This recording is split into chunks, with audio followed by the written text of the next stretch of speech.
Hello, everyone. Thank you for joining us wherever you are. I'm Gulo from JDPNS, will be your host. Now we are with Dr. Khazana Kimberly. She is founder of the 2030 Nutrition Project from Zambia. Hello, Khazana. How are you? Hi, Gulo. Thank you so much for having me. Yes, thank you so much also, Khazana, for joining us. And we are really excited to have you here. Same, I'm super excited and I can't wait for the interview. Hasana, could you please give us a little bit of your background? All right, thank you. So my name is Khazana Sihwaya, and I am a medical doctor. I just recently graduated med school, and I am also a founder of the 2030 Nutrition Project. The 2030 Nutrition Project focuses on maternal and child health. So it promotes nutritional practices among mothers, children, and lactating women. So yes, So you're a doctor by profession. Since when and where were you when you realized that you wanted to be a doctor? so I've been a medical doctor for a year now. I recently graduated med school. So I realized I wanted to be a doctor from a very young age because I was surrounded by a lot of people in my family were into the medical field. So it was nurses and doctors, and I had pharmacists and physiotherapists. From a very young age, I always knew I was going to be a doctor. It wasn't something I thought about, or it's not like I had a choice. I couldn't think of myself doing something else. So I always knew I was going to pursue medicine. Wow, amazing. Then what does malnutrition in Zambia look like right now? Okay, so with 35% of the Zambian population that's unable to meet the minimum calorie requirements, pregnant women, lactating women, and children from the poorest households are disproportionately affected. So, with limited knowledge of nutrition and poor feeding practices by caregivers, we have we're compounded by limited and unhealthy diet constitutes, which is the key root causes for the high malnutrition rates in Zambia. So this is no surprise for a country that allocates 0.50 cents per child under 5 on nutrition specific interventions. So currently, the government is trying to increase the budget allocation that's specifically for nutrition.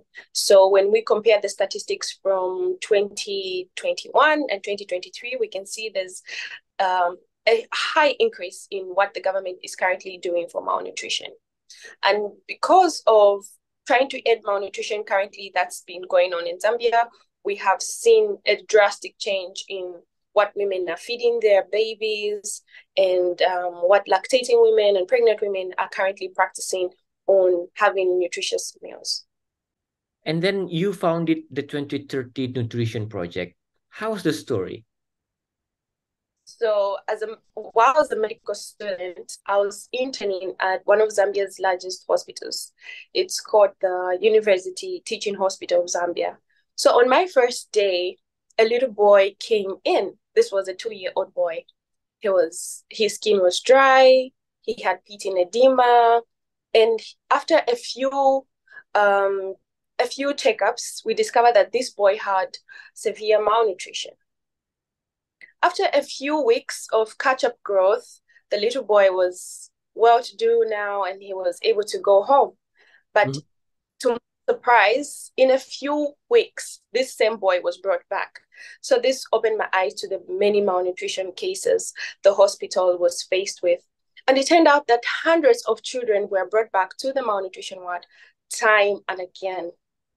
So I had a conversation with one of the mothers, and to my surprise, when we had a conversation, I was like, "What do you feed these babies?" And she mentioned something like, "I just feed my baby like a biscuit and a super shake. A super shake is just like a drink that's meant for adults." So this gave me an idea of what these women were giving their babies. And when I was talking about nutritious food like vegetables and fruits, and they were like, how can we afford nutritious food when we're barely surviving. So, and I felt sure that these women could be nutritionally well if only they had access to the right information. And that's how I founded the 2013 Nutrition Project. And it's not only about nutritious food being expensive. We can also have nutritious food from the local market, like vegetables, fruits, milk, and so on and so forth. And that's how I came up with the 2013 Nutrition Project, to educate these women on the best nutritional practices for their children. And who are the beneficiaries of your project? So we have children under 2 and in the critical 1,000 days of life. We have mothers, we have pregnant women, and we have lactating women. And what programs do you have in the 2030 Nutrition Project? Oh, yeah. So we have training, education, and skills building to abet the poorest communities and provide training, education, and to abet household hunger. We also have monthly cooking demonstrations. This is where we partner with nutritionists and nurses and midwives. This is how they show the women how to prepare their own food using local vegetables and fruits. And we also have a program that's designed for children where they're able to grow their own food. These are school-going children that have school feeding programs in their school, so they're able to grow their own food. So we monitor how they're growing the vegetables, growing the fruits and vegetables in their backyard. So we also have such programs. All right. And Khazana, how do you engage the mothers, infants, and adolescents to be more aware of their nutrition and then to use your project support? So because we partner with 10 local clinics and 500 pregnant women and lactating women in meal preparation and sustainable food privations. So we have what we call nutrition ambassadors. Mm-hmm. This is where we train young people to go out into the community and spread awareness. So the nutrition ambassadors are the ones that conduct the monthly workshops. They're the ones that post on social media, and they're the ones that engage local government and other young people that are willing to join in on the project. So through monthly demonstrations, and we also have what we call a nutritional mix-up, where we like bring all these people, like the beneficiaries from the project. We bring in like government officials where they're able to talk about what the government is currently doing about nutrition at the moment. So yeah, that's how we like bring everyone together. Mm-hmm. And then what problems and challenges on the ground did you find in leading your project and how you solved them? So in the beginning, when we were engaging with most of these women and pregnant women, it was difficult to communicate with them or bring them together.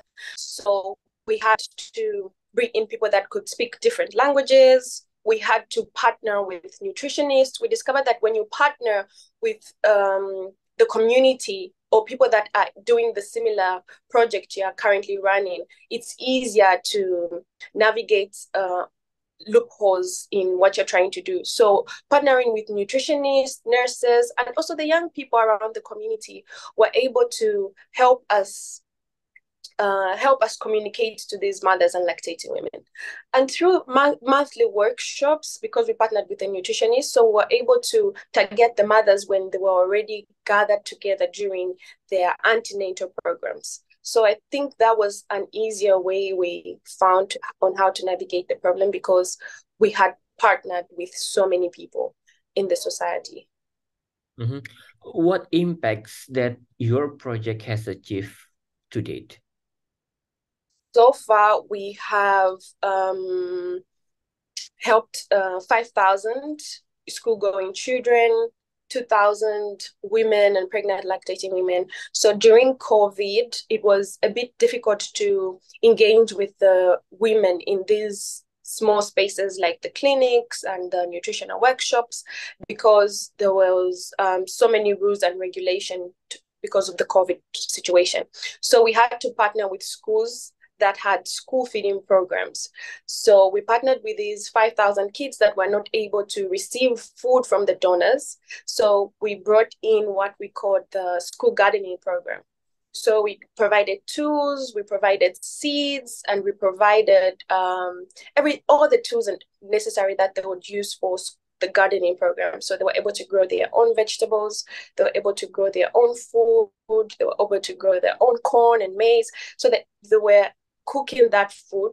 They were cooking the food they grew, so it was easier for them rather than waiting for donations to come in. They were able to grow their own food. So that's when we realized we made a lot of impacts during COVID, and that's how we have sustained the school feeding programs. And we've also introduced that program to the women that attend the monthly workshops, so they're also trying to grow food in their backyards.